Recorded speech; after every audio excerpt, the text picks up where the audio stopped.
सृष्टि की शुरुआत कैसे हुई? उपनिषदों से लेकर क्वांटम फिजिक्स तक एक ही बात लिखी है कि आरंभ में केवल एक ही था, न प्रकाश, न आकाश, न समय, केवल ब्रह्म, शुद्ध अनंत चेतना। ब्रह्म नाम और रूप से परे है, न पुरुष, न स्त्री और न ही कोई देवता। वह अस्तित्व की अनंत आधार शक्ति है, शुद्ध संभावना।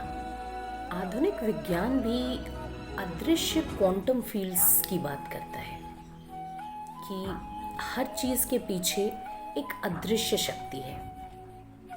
ये ब्रह्म के समान नहीं है, पर एक अजीब सी समानता है दोनों में। सृष्टि का आरंभ स्पंदन यानी वाइब्रेशन से हुआ और ऋषियों ने उस प्रथम वाइब्रेशन को ओम कहा है। मॉडर्न फिजिक्स की स्ट्रिंग थ्योरी भी कहती है कि ब्रह्मांड की मूल प्रकृति कोई कंपनीय ऊर्जा है, मतलब सम वाइब्रेशन। दोनों दृष्टिकोणों में कंपन या वाइब्रेशन को मूल माना गया है। अब सवाल यह है कि सृष्टि क्यों हुई? सृष्टि किसी आवश्यकता से नहीं बनी, ये अभिव्यक्ति थी। जैसे कोई कलाकार आनंद में चित्र बनाता है या फिर मौन से अचानक संगीत निकल आता हो। पुरुष और प्रकृति, उस एक के दो रूप।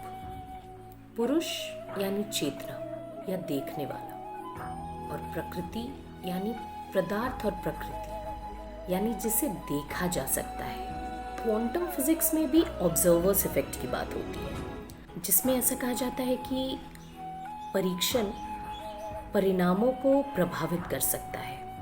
हालांकि विज्ञान ये नहीं कहता कि मानव चेतना ही सृष्टि को बनाती है, पर फिर भी दोनों की समानताएं अत्यंत रोचक है। सृष्टि का चक्र, सृष्टि कोई एक बार होने वाली चीज नहीं है, ये तो एक साइकिल की तरह है।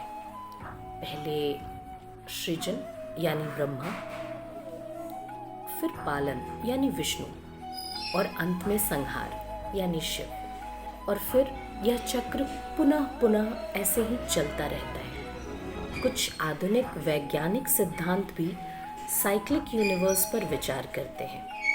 तुम अलग नहीं हो, तुम और ये ब्रह्मांड एक ही शक्ति से बना है। तुम ब्रह्मांड का कोई छोटा सा हिस्सा नहीं हो, बल्कि संपूर्ण ब्रह्मांड की एक अभिव्यक्ति हो।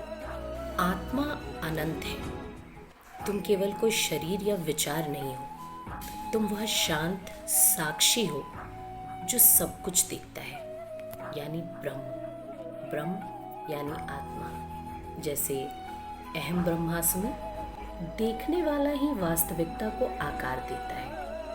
प्रसिद्ध डबल स्लिट एक्सपेरिमेंट में कणों का व्यवहार इस बात पर बदलता दिखा कि उन्हें कैसे मापा गया है। इससे यह संकेत मिला कि निरीक्षण की भूमिका रहस्यमय है। दार्शनिक रूप से यह उपनिषदों की उस शिक्षा पर जोर डालता है कि अनुभव और चेतना दोनों जुड़े हुए हैं।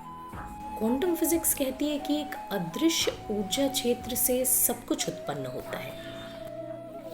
उपनिषद भी ब्रह्म को ऐसे ही परिभाषित करते हैं, निराकार, अदृश्य, फिर भी पूरी सृष्टि का स्रोत। यह विज्ञान और आध्यात्म का प्रमाण नहीं है, परंतु एक गहरा सामंजस्य जरूर है।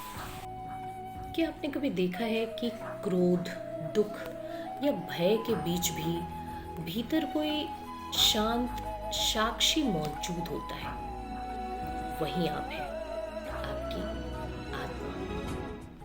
हम कोई तूफान नहीं है, पर हम वह आकाश है जिसमें तूफान आते जाते रहते हैं। जैसा भीतर वैसा ही बाहर। जो तारों में है वही हमारी कोशिकाओं में है। गैलेक्सीज से लेकर न्यूरॉन्स तक एक ही पैटर्न बार बार दिखाई देते हैं। हमारे भीतर का संसार ही बाहर की दुनिया के अनुभव को रंग देता है। उपनिषद अंधविश्वास नहीं सिखाते। वो कहते हैं कि देखो, प्रश्न करो और स्वयं जानो। और शायद उसी खोज में ये अनुभव हो कि खोजने वाला और ब्रह्मांड दो नहीं, दोनों एक ही हैं।